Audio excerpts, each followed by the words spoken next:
Hello friends, EMRS exam की final answer sheet भी अब आपके पास आ चुकी है। हालांकि अब इस आंसर शीट की इतनी वैल्यू नहीं रही होगी क्योंकि रिज़ल्ट आ चुका है, लेकिन मैं दावे से कह सकता हूं कि अगर यही आंसर शीट रिज़ल्ट से पहले आई होती तो ये डाउनलोड होती और आप इससे आंसर मिलान करते, तब तक आपकी हार्ट बीट बढ़ जाती। ठंड के इन दिनों में भी अच्छा खासा पसीना आ जाता, क्योंकि काफ़ी हड़बड़ाहट रहती, घबराहट रहती कि पता नहीं क्या हुआ होगा, हे भगवान पता नहीं क्या हुआ होगा। लेकिन अब इसकी इतनी वैल्यू नहीं रही। हालांकि मैं आंसर शीट की बात इसलिए कर रहा हूँ क्योंकि कई ऐसे प्रश्न थे, स्पेशली PGT TGT जो एग्ज़ाम थे, और स्पेशली उसमें भी PGT का जो एग्ज़ाम था उसमें मुझे ध्यान है मेरे भैया कि इंग्लिश में 2 क्वेश्चन, एक तो द वाला और एक DISMISS डिसमिस, ये 2 क्वेश्चन इतने ख़तरनाक हो गए थे, इतने फेमस हो गए थे कि हर एक की ज़ुबान पे केवल इन 2 प्रश्नों का ही नाम था। द और डिसमिस, ये 2 शब्द ऐसे थे, इन दोनों शब्दों के कारण कई लोग EMRS की परीक्षा से बाहर निकल गए और कई लोग बाहर रहते रहते अंदर आ गए।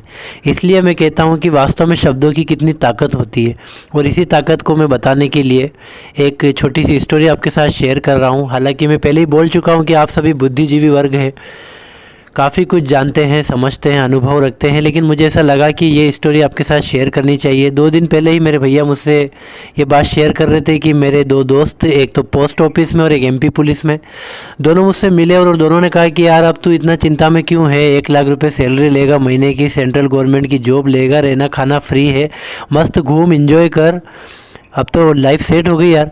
तो उन्होंने, मेरे भैया ने यही कहा कि मैं उनको कैसे समझाऊं कि मेरे अंदर क्या बीत रही है, मेरे मन में अभी क्या बातें चल रही है।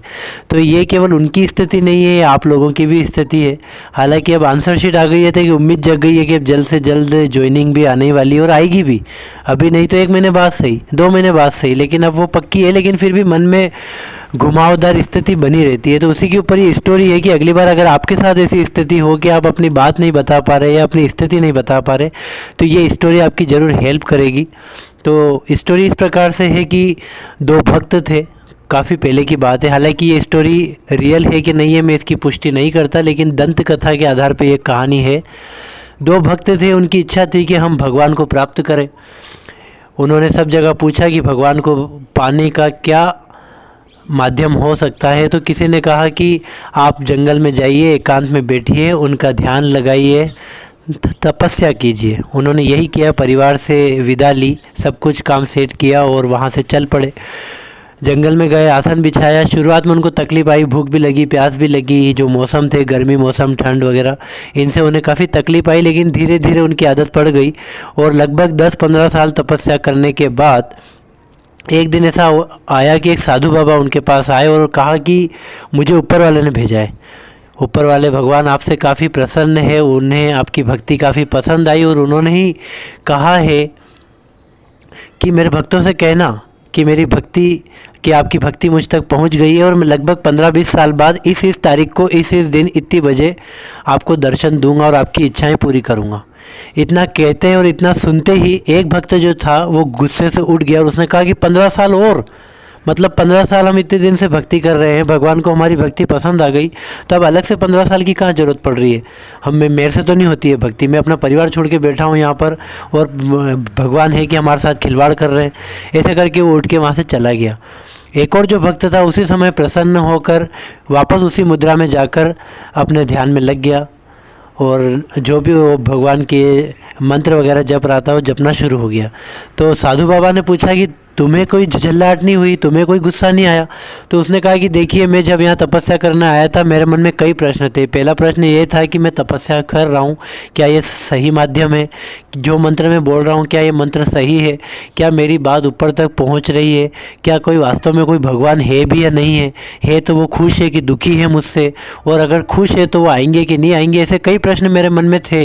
लेकिन आज आपने कम से कम एक बात बता दी कि इतने दिन बाद वो मेरे सामने आएंगे, प्रकट होंगे, ये मेरे लिए बड़ी बात है।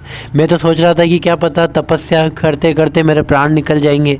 लोगों को 500 वर्ष, 700 वर्ष, 800 वर्ष, जन्म पे जन्म लगते हैं तो भी उन्हें वो भगवान की सिद्धि प्राप्त नहीं होती। लेकिन मुझे अच्छा लगा कि एग्जैक्ट समय है मेरे पास कि इस दिन मुझे सफलता प्राप्त होगी।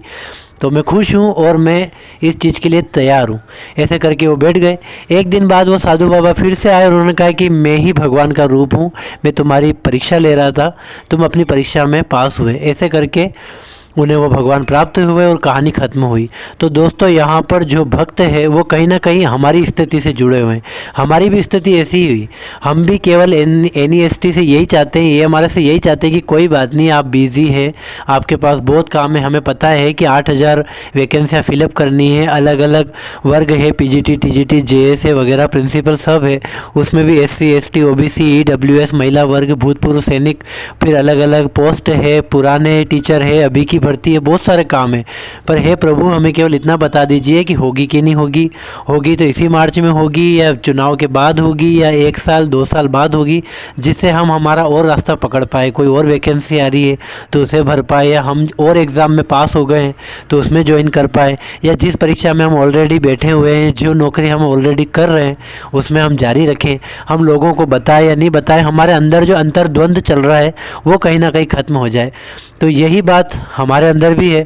और दोस्तों, जो गलती उस भक्त ने करी वो गलती आप मत कीजिए। देखिए, सबसे बड़ी हिम्मत की बात थी कि EMR वैकेंसी आई, कई लोगों को नाम भी पता नहीं था। उस समय आपने इस पे विश्वास किया, हिम्मत रखी, 1500 का फॉर्म भरा और आपने इसकी प्रिपरेशन शुरू करी। फिर स्टे लग गया। उसके बाद कई लोग हिम्मत हार गए कि अरे ये तो चुनावी मुद्दा था, पैसे चाहिए थे, हो गया था, अब इसमें कोई एग्ज़ाम होगी नहीं, लोग हिम्मत हार गए। लेकिन आप फिर भी डटे रहे, आपने तैयारी करी। आखिरकार परीक्षा आई, सेंटर दूर दूर आए तो भी लोगों ने नेगेटिव कहा कि अरे ये तो पहले से सेटिंग हो गई है, पेपर वगैरह पता नहीं कैसे आएंगे, ये तो यूं ही है, परीक्षा होगी नहीं, देखना। लेकिन परीक्षा हुई, आपने परीक्षा दी, DV दी, अलग अलग सेंटर पे गए, लास्ट तक हिम्मत रखी। और अब थोड़ा सा काम बाकी है कि थोड़ी सी हिम्मत और रखिए, पॉजिटिविटी रखिए, अपने आप को कमज़ोर मत होने दीजिए। जल्द से जल्द जो कुछ भी होगा सामने आएगा ज़रूर। तो इस कहानी के माध्यम से आपकी दोनों स्थितियाँ मैंने आपको बता दी कि अगर आप किसी को अपनी स्थिति बता पाए, नहीं बता पाए, तो ये स्टोरी उन्हें ज़रूर सुनाइएगा। भले आपको मेरा वीडियो में अगर आवाज़ अच्छी नहीं लगी, मेरे वीडियो का बोलने का स्टाइल अच्छा नहीं लगा, तो आप अपनी आवाज़ में सुनाइएगा, कोई बात नहीं। मैं आपसे यूँ नहीं कहूँगा कि शेयर कीजिए, सब्सक्राइब कीजिए, लाइक कीजिए, वो आपके ऊपर है। और अगर आपके अंदर ज़्यादा से ज़्यादा नेगेटिविटी आ रही है तो मेरी इन बातों को ज़रूर ध्यान रखिएगा कि 99% काम हो चुका है। ऐसा ना हो कि आपकी इनिंग अच्छी चल रही है और 90 पे आप खेल रहे हैं, बैटिंग कर रहे हैं और एक गलत शॉट आपको 100 से दूर कर दे।